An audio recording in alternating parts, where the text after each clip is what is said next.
Hello everybody. I am advocate Aditya Rajendra Kelkar from Chiplun. मित्रांनो, मी तुम्हाला काय माहिती सांगणार आहे. जे नवीन वकील आहेत किंवा नवीन जे ज्युनियर वकील आहेत त्यांच्यासाठी माहिती मी देणार आहे की क्रॉस एक्झामिनेशन कशी घ्यावी या संदर्भात माहिती देणार आहे. उलट तपास कसा करावा या संदर्भात मी माहिती देत आहे. तर माझ्या ज्युनियर मित्रांना मी सांगतो की उलट तपास करत असताना सर्वप्रथम आपला जो साक्षीदार आहे किंवा फिर्यादी आहे किंवा मानसिकतेचा मेंटल कंडिशनचा अभ्यास आपण सर्वप्रथम केला पाहिजे. थोडक्यात जो साक्षीदार असेल, पंच असेल किंवा फिर्यादी असेल तर त्याची जी मनोवैज्ञानिक परिस्थिती आहे त्याचं आपल्याला आकलन योग्य पद्धतीने व्हायला पाहिजे. ते आपण केलं पाहिजे. आणि सर्वप्रथम आपण उलट तपास करण्यापूर्वी अतिशय बारकाईने पंचनाम्याचं वाचन केलं पाहिजे. जी केस पेपर जे आहेत, जी चार्जशीट आहे त्यामधला जो पंचनामा आहे तो आपण बारकाईने त्याचं वाचन केलं पाहिजे. त्याचे नोट्स काढल्या पाहिजेत आणि मगच आपण उलट तपासासाठी कोर्टात गेलं पाहिजे. तर साक्षीदाराला प्रश्न विचारत असताना आपण अंगावर जाऊन प्रश्न विचारणं हे टाळलं पाहिजे. तर साक्षीदार असेल किंवा कोण फिर्यादी असेल तर त्याला विश्वासात घेऊन आपण सर्वप्रथम त्याला प्रश्न विचारले पाहिजेत. सुरुवातीला आपण इंट्रोडक्टरी प्रश्न हे साक्षीदाराला किंवा पंचाला किंवा फिर्यादीला विचारले पाहिजेत. आणि जर समजा साक्षीदाराने आपल्याला चांगली ॲडमिशन दिली तर लगेचच महत्त्वाचे सगळे प्रश्न एकदम विचारून मोकळं व्हायचं नाही. तर महत्त्वाची ॲडमिशन आपल्याला मिळाली, चांगली ॲडमिशन मिळाली की सुरुवातीला त्याच्यानंतर काही 2-4 प्रश्न आपण सोपे प्रश्न हे त्या साक्षीदाराला विश्वासात घेऊन आपण त्याला विचारावेत. आणि त्यानंतर एकदा तो आपल्या विश्वासात आल्यानंतर मग त्याला कठीण, क्लिष्ट, जटिल असे प्रश्न जे असतील, महत्त्वाचे आपले जे प्रश्न असतील ते आपण विचारले पाहिजेत आणि त्या संदर्भात त्याचं ॲडमिशन घेतलं पाहिजे. आपला नेहमीचा प्रश्न असतो की पंचनामा पोलीस स्टेशनला झालेला आहे, तर तो प्रश्न विचारायला काही हरकत नाही. अजून एक महत्त्वाचा प्रश्न आहे तो म्हणजे फिर्याद दिल्यानंतर फिर्यादी हा ताबडतोब पोलीस स्टेशनला गेला नाही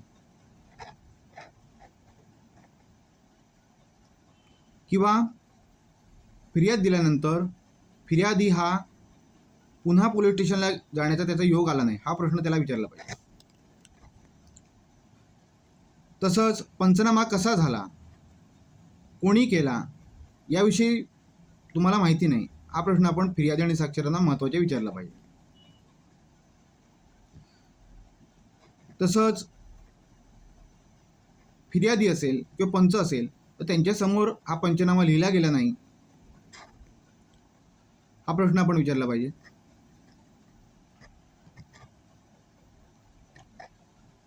तसंच फिर्यादी जो असतो तो बऱ्याच वेळा असं असतं की फिर्यादी हा फर्स्ट टाइम पोलीस स्टेशनला फिर्याद देण्यासाठी गेलेला असतो. आयुष्यात फिर्याद देण्याची वेळ पहिल्यांदाच येते. त्याला हा प्रश्न विचारला पाहिजे की तुम्हाला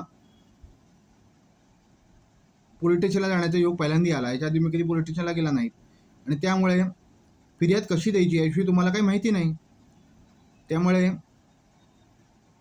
तुम्ही तुम्हाला जी काही कथा किंवा गोष्ट आपण म्हणूया हे तुम्ही पोलिसांना सांगितली तुमच्या बाबतीत झालेली, त्यानुसार पोलिसांनी तुम्हाला पोलीस स्टेशनला थांबवून ठेवलं आणि नंतर मग सावकाश तुमचा जबाब तयार केला आणि त्यात तुमची सही घेतली, असा प्रश्न विचारायला पाहिजे. किंवा तुमचं म्हणणं ऐकून घेतल्यानंतर तुम्हाला घरी जायला सांगितलं आणि नंतर काही तासांनी किंवा काही 1-2 दिवसांनी तुम्हाला परत पोलीस स्टेशनला बोलावलं आणि मग तुम्हाला फिर्यादीवर तुमची सही घेतली, असा प्रश्न फिर्यादीला विचारला पाहिजे. जेणेकरून त्या फिर्यादीचं जो पुराव्याचा जो महत्त्व आहे ते या ठिकाणी निघून जातं.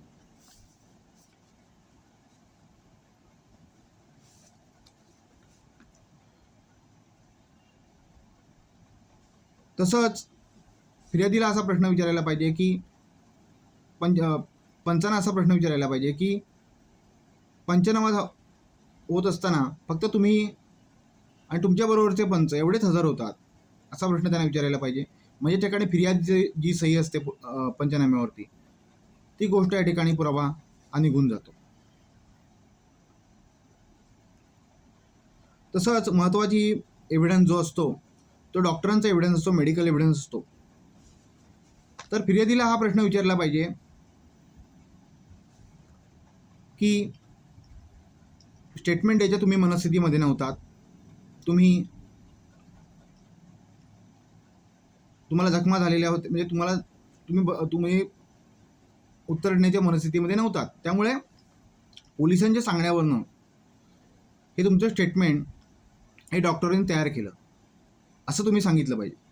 असा प्रश्न हा फिर्यादीला विचारला पाहिजे, जेणेकरून फिर्यादीच्या सांगण्यावरनं जे डॉक्टरांनी जॉब घेतला पाहिजे तो पुरावा ठिकाणी निघून जातो.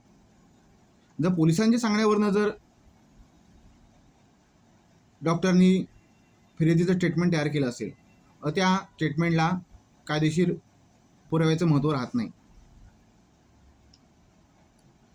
अशा तऱ्हेने अनेक महत्त्वाची गोष्टी आहेत ज्या क्रॉस एक्झामिनेशनमध्ये महत्त्वाच्या आहेत. त्या गोष्टी आपण लक्षात ठेवाव्या, त्यानुसार अनुसरण करावं. साधून महत्त्वाची गोष्ट असते, आपले सिनियर असतील त्यांनी ते क्रॉस एक्झामिनेशन घेत असताना आपण शक्य झाल्यास कोर्ट रूममध्ये हजर राहावं आणि त्याच्या नोट्स काढाव्यात, जेणेकरून आपल्याला आपल्या केससाठी त्याचा उपयोग होऊ शकतो. हे खरं आहे की प्रत्येक केस ही वेगळी असते, परंतु कुठे ना कुठे हे आपल्याला त्याचा उपयोग होऊ शकतो. अनेक केसच्या जेव्हा आपण नोट्स काढतो, क्रॉसच्या नोट काढतो, तेव्हा आपल्याला कुठे ना कुठे आपल्या केससाठी त्याचा उपयोग होत असतो. अजून एक महत्त्वाची गोष्ट आहे, मेडिकल एव्हिडन्ससाठी आपण डॉक्टरांची मदत, आपले जे ओळखीचे डॉक्टर असतील, जे आपले तुमचे फॅमिली डॉक्टर असतील किंवा तुमचे ओळखीचे डॉक्टर असतील, त्यांचा सल्ला घ्यावा. कारण आपण जे डॉक्टरांची क्रॉस घेतो ती शक्यतो इंग्रजीमध्ये घेतली पाहिजे मित्रांनो. याचं कारण कसं असतं, जर आपण मराठीमध्ये प्रश्न विचारले ते योग्य दिसत नाही, तर इंग्लिशमध्ये प्रश्न आपण डॉक्टरांना विचारले पाहिजे. आणि त्यासाठी आपण जे आपले फॅमिली डॉक्टर असतील किंवा तुमच्या ओळखीचे जे कोण डॉक्टर असतील त्यांचा सल्ला आणि मदत घेतली पाहिजे. त्यासाठी योग्य जे काही बुक्स असतील ती आपण रेफर केली पाहिजेत.